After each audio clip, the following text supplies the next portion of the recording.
आज हम बहुत ही महत्वपूर्ण स्थान दिवेर, जो महाराणा प्रताप के जीवन से जुड़ा हुआ महत्वपूर्ण स्थान है, दिवेर युद्ध स्मारक। आप देख सकते हो ये पट्टिका है, इसमें इस प्रतिमा का अनावरण जो हमारे राष्ट्रपति प्रतिभा देवी सिंह पाटिल द्वारा 10 जनवरी 2012 को किया गया। ये आप देख सकते हो, ये दिवेर का स्मारक है। ये इसका एंट्री गेट है और सामने जब आप एंट्री करोगे तो बहुत ही बड़ी विशाल स्टेचू ब्लैक पत्थर में और सूर्य की चमक और महाराणा का तेज सूर्य की चमक की तरह ही था। ये स्मारक देख सकते हो, अच्छा स्मारक बनाया है महाराणा की यादों को जीवित करने के लिए और उनके जीवन से हमारे युवा प्रेरित हो, राष्ट्र के नागरिक प्रेरित हो और देशभक्ति की भावना है। ये देख सकते हो, वो चित्रों के माध्यम से, पेंटिंग्स के माध्यम से समझाया गया। महाराणा प्रताप दिवेर युद्ध विजय के पश्चात जो एकलिंगनाथ जी उनके इष्ट देव रहे हैं, उनकी पूजा करते हुए उनके सानिध्य में महाराणा प्रताप का बहुत ही अच्छा पेंटिंग जो संदीप शर्मा उदयपुर के उन्होंने बनाया है। नेक्स्ट में आप यहाँ से महाराणा प्रताप के जन्म से संबंधित है। महाराणा प्रताप का जन्म 9 मई 1540 को कुंभलगढ़ में, चेवंताबाई उनकी माता जी थी। ये बहुत ही एक अच्छा पोर्ट्रेट देखें। फिर आप महाराणा प्रताप की एजुकेशन से संबंधित, वो धनुष विद्या, युद्ध जो लड़ाके की विद्या होती है वो जंगलों में ग्रहण करते हैं, उससे संबंधित पोर्ट्रेट है। नेक्स्ट में महाराणा प्रताप और एक मातृत्व और वात्सल्य वाला चित्रित पोर्ट्रेट दिख रहा है। इसमें महाराणा प्रताप का राज तिलक हो रहा है।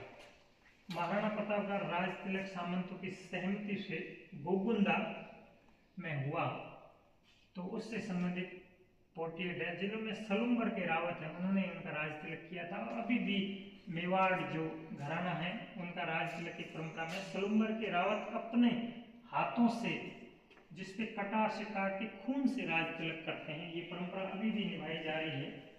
जगमाल जो राजगद्दी पे बैठे थे उनसे संबंधित पोर्ट्रेट है। फिर महाराणा प्रताप को राजगद्दी पे बैठाया गया।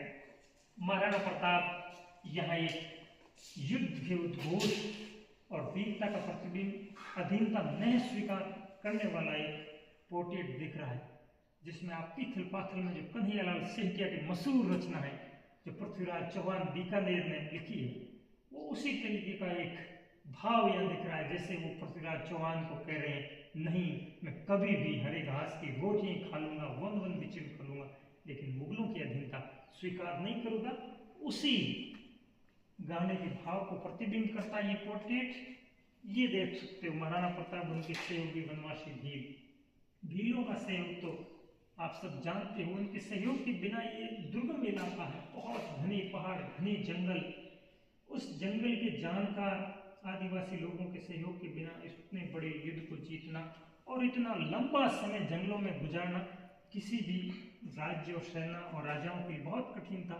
भीलों के सहयोग से महाराणा प्रताप ने बहुत लंबा समय और यहाँ बिताया और उन्होंने तो खासकर जो पहाड़ों में छापामार युद्ध पद्धति से लड़ा, तो उनमें इनका बहुत सहयोग रहा।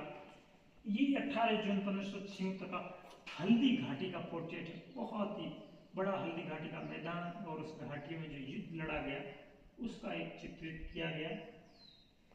फिर यहाँ ये भी युद्ध का दृश्य है, जहाँ जयपुर के राजा मान सिंह और महाराणा प्रताप, मान सिंह अपने हाथी पे सवार थे और महाराणा प्रताप के चेतक हाथी में एकदम छलांग मार के उनके जो सूंड पे पैर रखे और फिर महाराणा प्रताप ने भाला मारा जो उनके होदे से टकराया और मान सिंह बच गए थे। बहुत ही ये युद्ध का भीषणता का एक क्षण प्रतिबिंब करता हुआ चित्र है। ये चेतक का परामर्श, चेतक घोड़ा तो आप मान सकते हो इतना स्वामी भक्त घोड़ा था, और उस घोड़े का जब नाला पार करते समय या घाव लगने से जो देहांत हो गया, उसके बाद महाराणा प्रताप और चेतक का एक तरीके से बिछुड़ने का जो क्षण है, बहुत ही भावुक क्षण को चित्रित किया गया है इस चित्र में।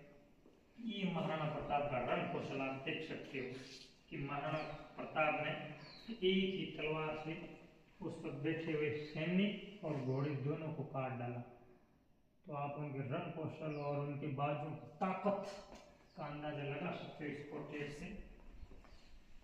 ये भामाशा महाकल एक व्यक्ति का नाम था, और राजस्थान में तो भामाशा दान दाता और भामाशा पर्यायवाची बन चुका है। लोग दान दाता शब्द को भूल चुके हैं और दान दाता के लिए केवल और केवल भामाशा शब्द प्रयोग किया जाता है, क्योंकि भामाशा ने अपना पूरे जीवन की पूंजी महाराणा प्रताप को समर्पित की, जिससे महाराणा प्रताप अपनी भूमि को मुगलों की अधीनता से मुक्त करा सके। तो ये देशभक्ति का और दानशीलता का बहुत बड़ा प्रतीक है।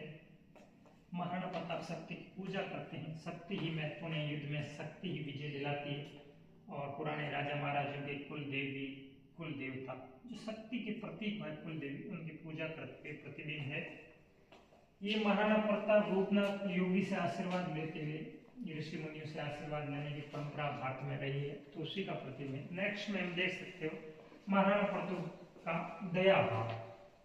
युद्ध में शत्रुओं के साथ लड़ते थे तो एक धर्म युद्ध भी होता था, जो महाभारत में आप देखते हो सूर्यास्त के साथ युद्ध समाप्त हो जाते थे। उसी परंपरा का निर्वहन करते हुए महाराणा कि शत्रु घायल हो गया है, उसके बाद उसकी हत्या नहीं करके उसको जल पिला रहे हैं, तो ये शत्रुओं के प्रति दया भाव का प्रतिबिंब है। कुंवर अमर सिंह की सांपत्ति, अमर सिंह का भी कोई एक सीन है, उसमें बताया गया है। अमर सिंह का पराक्रम भी इसमें बताया गया था।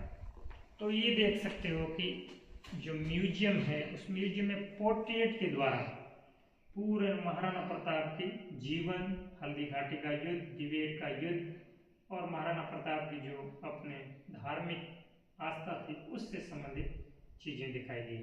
धन्यवाद।